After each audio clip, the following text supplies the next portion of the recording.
That's not peaceful protesting.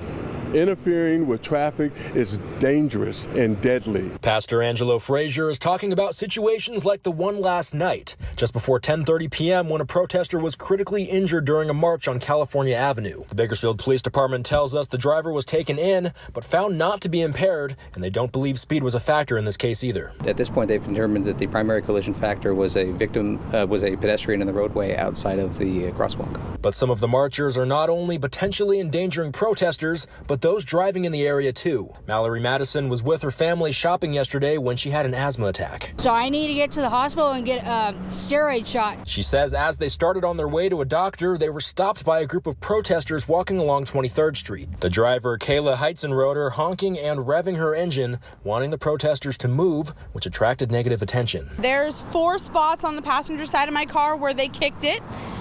There's scratches on my hood. It looks like they took a key or something to my bumper. Heitzenroder eventually making her way past the crowd, going directly to urgent care. She did provide 23ABC with this doctor's note. But there was also this case.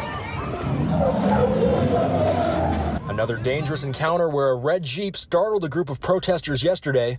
All 3 incidents are some of the many reasons why some are worried about the dangers of vehicles and traffic amid protests. We asked police about the possibility of officers blocking traffic. A lot of this is contingent on the crowd not turning on the police cars that are trying to keep traffic at bay and trying to keep things safe. And COVID-19 is affecting things too, says McCauley. He says that proper permits are not being handed out amid the pandemic. However, if people do want to coordinate a set route or do want to have something arranged there, then that's something where I would encourage them to contact the police department and see what arrangements we can make.